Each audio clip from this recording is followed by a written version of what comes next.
dear students. How are you all? Hope you all are doing very good. Today, students, we are going to start our 10th chapter of class 8, which is about sound.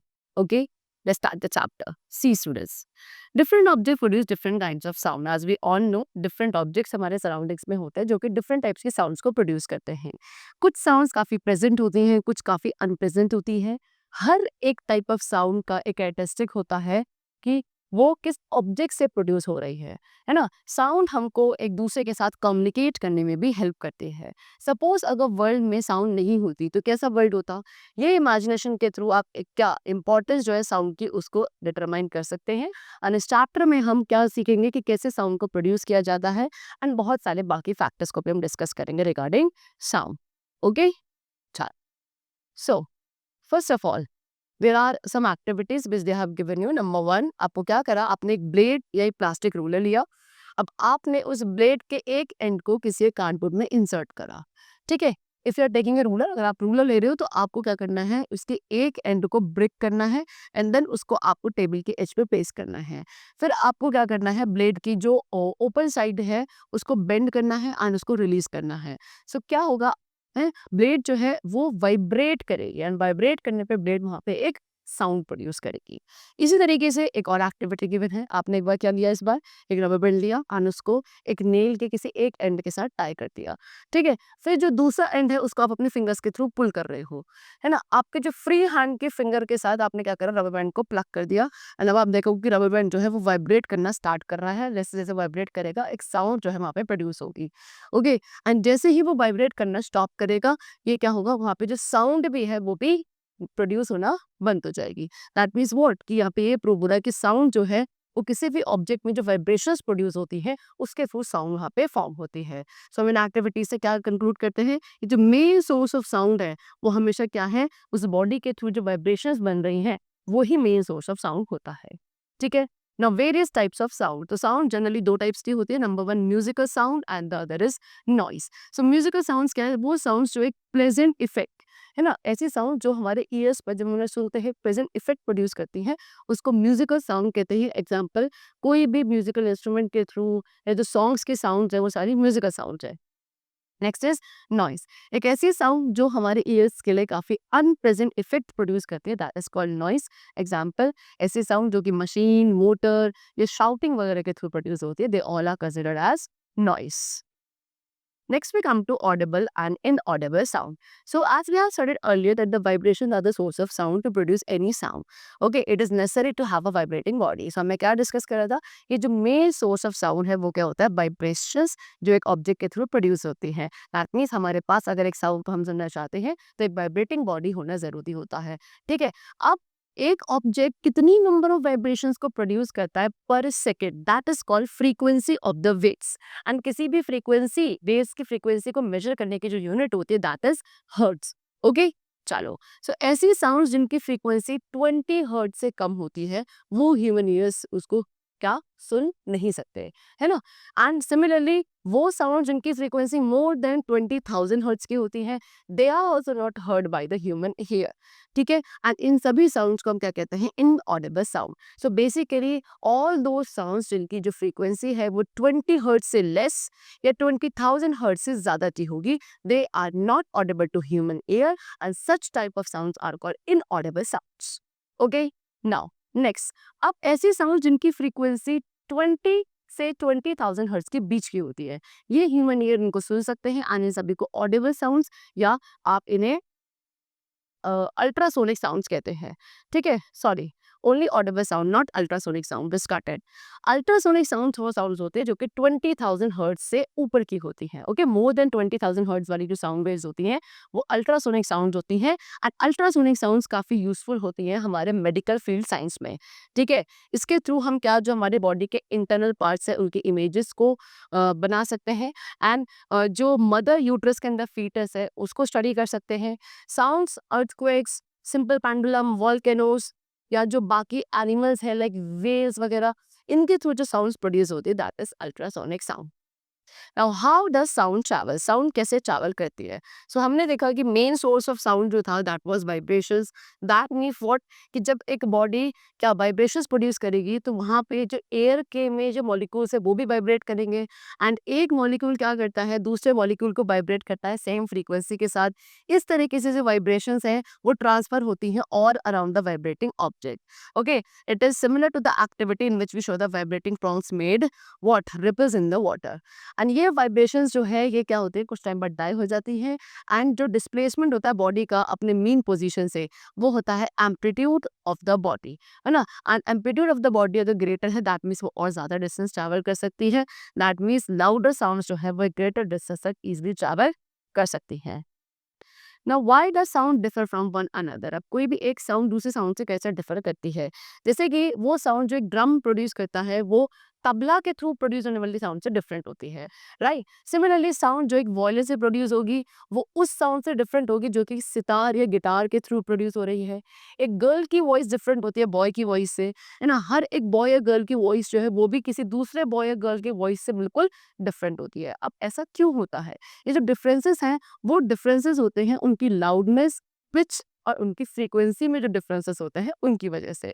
Okay, and ये जो loudness, pitch या frequency है ये सभी क्या है, characteristics हैं sound के, जिसके थ्रू आप किसी भी एक साउंड को दूसरे साउंड से डिफरेंशिएट कर सकते हैं। Okay, so now we have to discuss the topic which is characteristics of sound. Number 1 is loudness. When we strike the drum slowly, सबसे पहले लाउडनेस को डिस्कस करेंगे। जैसे आप किसी ड्रम को स्लोली स्ट्राइक करते हो तो वो तब क्या एक सॉफ्ट साउंड प्रोड्यूस करता है, एंड जब आप उसको काफी हार्डली स्ट्राइक करोगे ये थोड़ी सी श्रिल साउंड को प्रोड्यूस करेगा।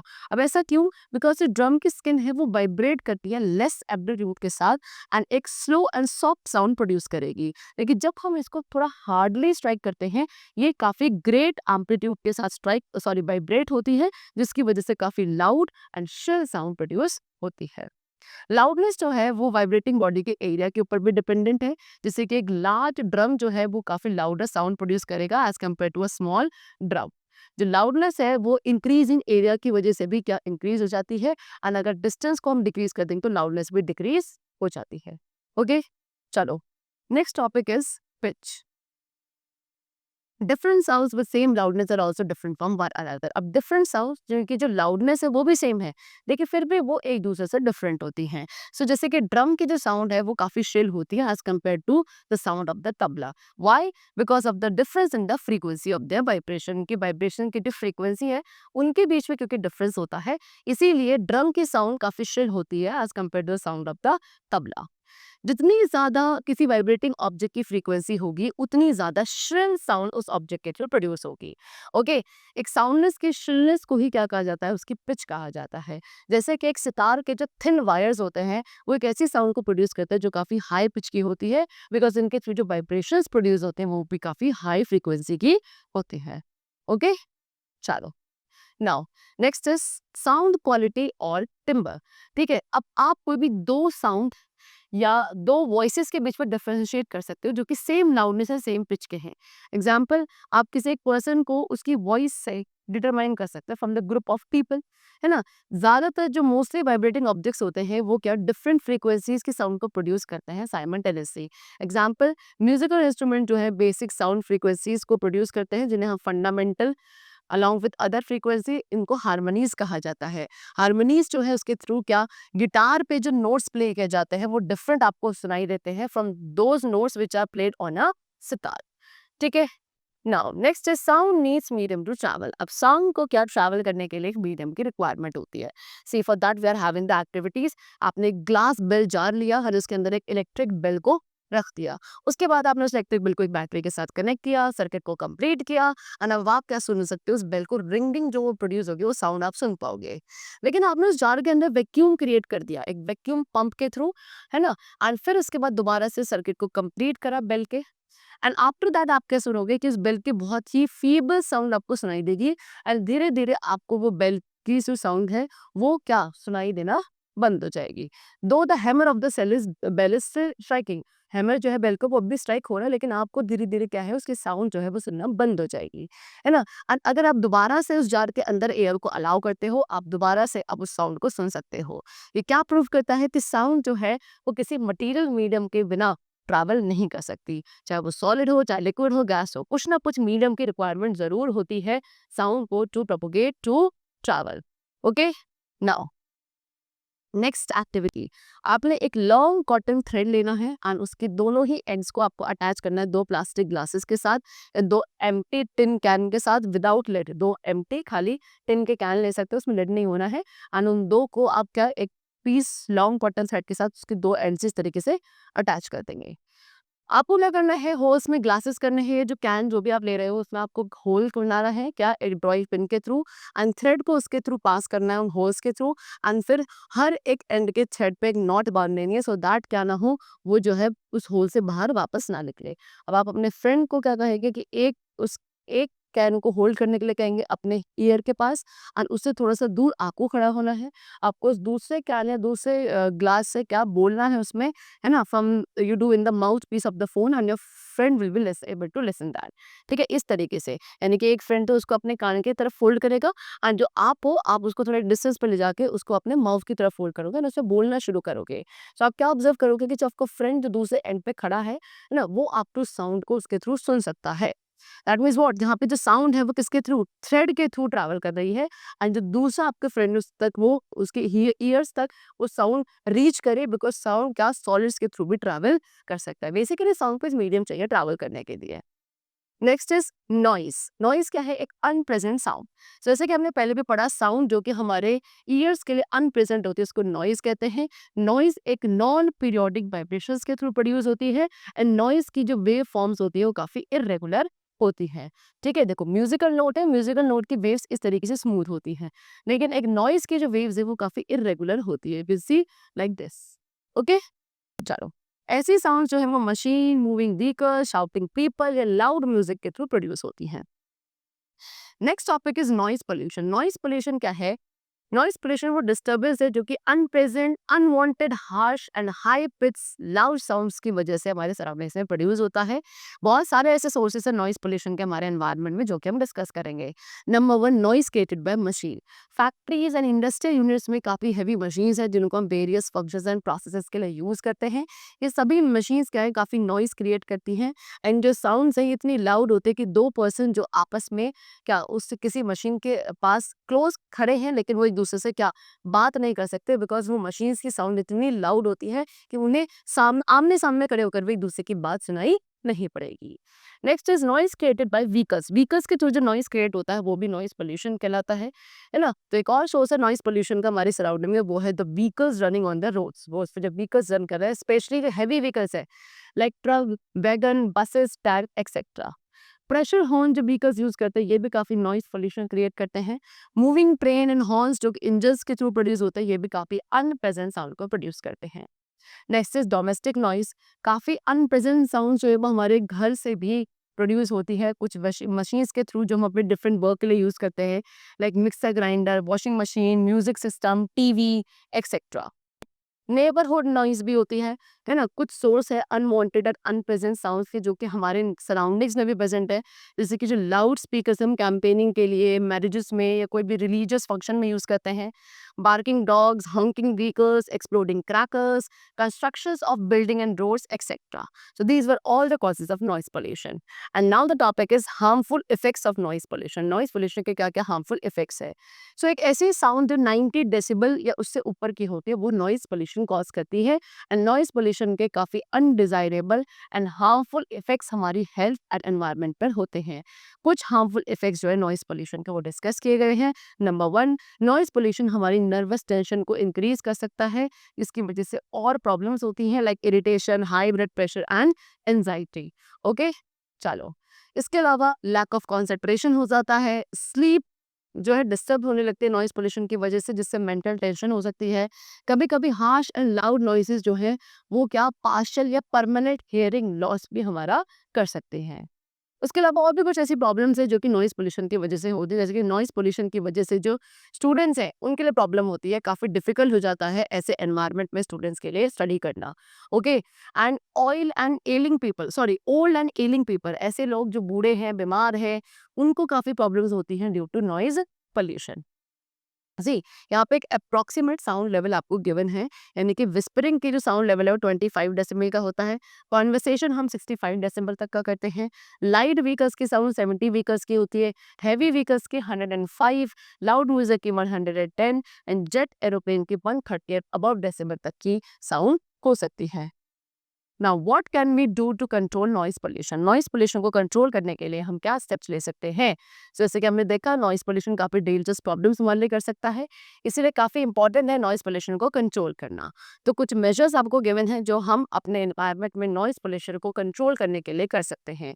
नंबर वन, जितने भी व्हीकल्स है उनको सॉफ्ट हॉर्न्स के साथ फिट किया जाना चाहिए एंड उनमें साइलेंसर्स भी फिट करने चाहिए, सो दैट वो ज़्यादा नॉइस पोल्यूशन क्रिएट ना करे रोड पर।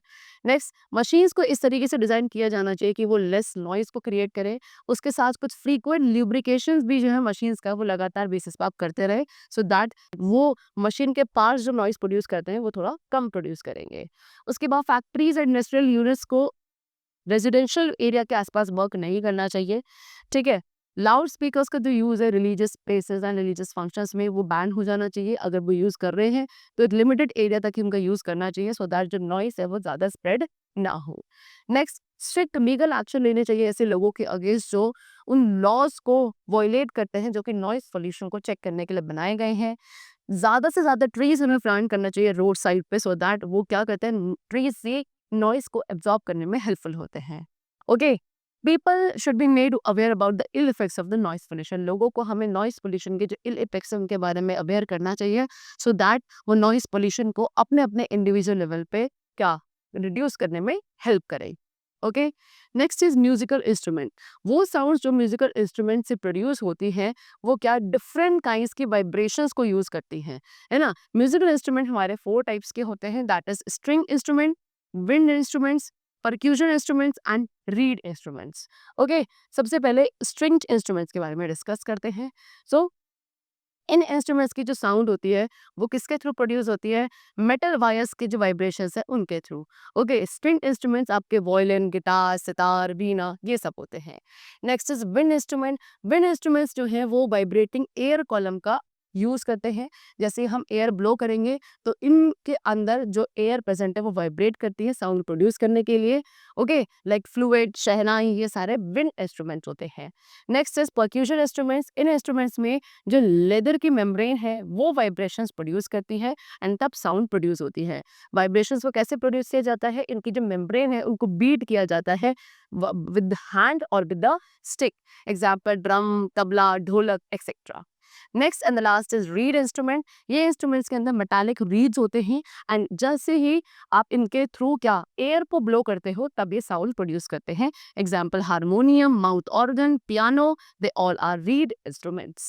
Okay, chalo. So that's all for the chapter. We have discussed the different types of sound, the various characteristics of a sound wave, and also the concept of musical instrument. I hope the chapter was very clear and understood to you. Let's meet very soon and then take care and thanks to all.